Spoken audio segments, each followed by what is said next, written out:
Chinese greetings and nonverbal communications. Business communications, you're always arriving on time and or early.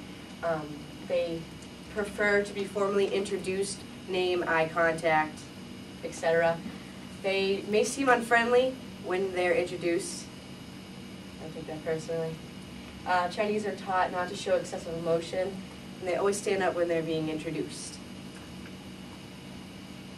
The oldest way is to be greeted first. If you feel awkward about introducing yourself to a Chinese, you can wait for them to extend their hand first. Their handshakes are they're the most common greetings among foreigners.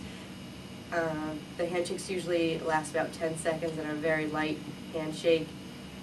Bowing or nodding is the most common among Chinese. They do a slight nod and or a bow. They lower their eyes as a sign of respect. Staring may make them uncomfortable, so don't stare at them.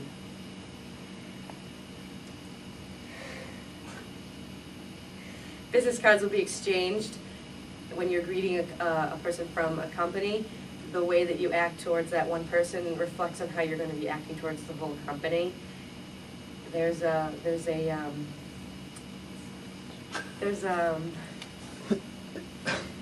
no mouth touching in Next. Whatever.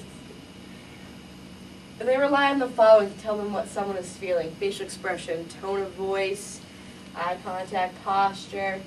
Frowning when someone is speaking may be a sign of disagreement, non-respect towards them. They maintain an impassive expression while speaking. It's considered disrespectful to stare in another person's eyes. Don't stare at them for a long period of time. Crowded situations, Chinese avoid eye contact to give themselves privacy. Do not use large hand movements. This makes them uncomfortable. Pointing is a sign of disrespect, so you always want to use your palm. Inappropriate for a man to touch a woman in public, PDA. No. No finger snapping. Men can touch men. Oh. When talking, they talk closer than Westerners.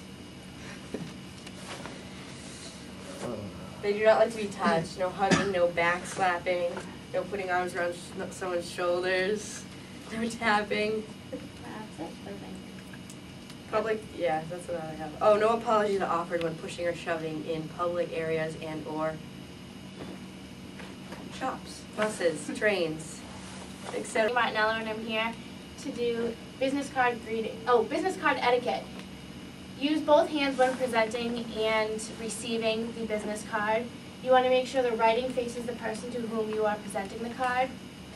Do not put the card in your back pocket or in a bag, otherwise it is considered rude. Follow with a simple "I am pleased to meet you" or "Nai Hai O." That's how they say hello in Chinese. When seated, place the cards on the table, as this shows a sign of respect and is a great way to remember their names. The business card should be printed in English on one side and Chinese on the other side. They should have simplified Chinese characters that are printed in gold ink.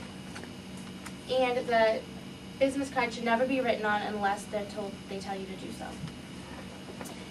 Dining and entertainment. Entertaining guests at a Chinese banquet is an important way of establishing guangxi. Guangxi is, guangxi is establishing a relationship between two or more people. Guests should sample all of the dishes and leave something on the plate at the end of the meal, otherwise they think that you're still hungry, and that's considered rude. Also, do not put the chopsticks in the rice standing up, as that is a sign of death. Conversation should have no firm rules. Business may or may not be discussed depending on the relationship. You always want to follow the host. If they talk about business, then you can talk about business. Drinking. It is an important part of Chinese entertainment. They love to drink at business meetings.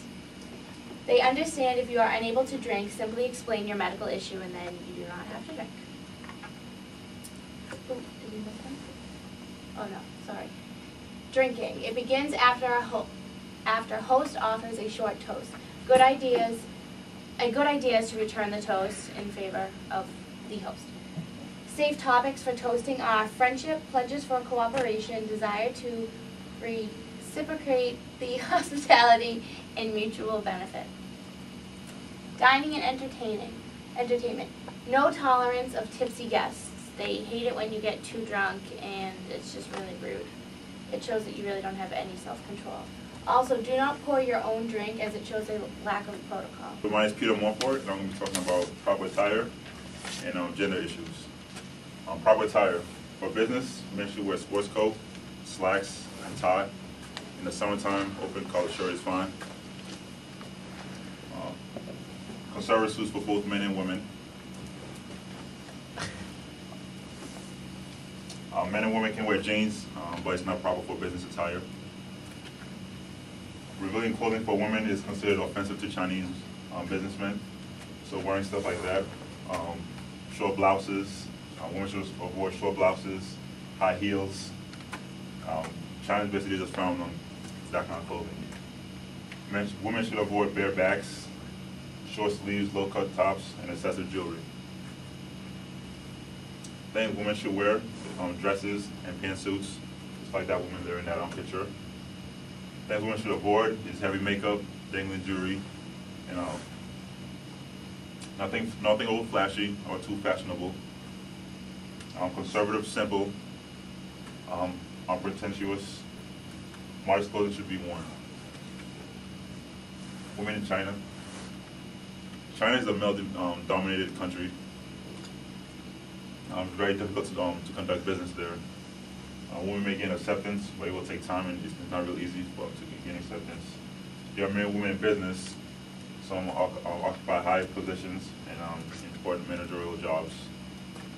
Negotiating teams may have women members. Women may be used to decline unpopular offers. Gender issues. Women's names cannot be distinguished from men's names. For an example, Chinese women may use their maiden names even after marriage. An example is Miss Wang to be married to Mr. Liu.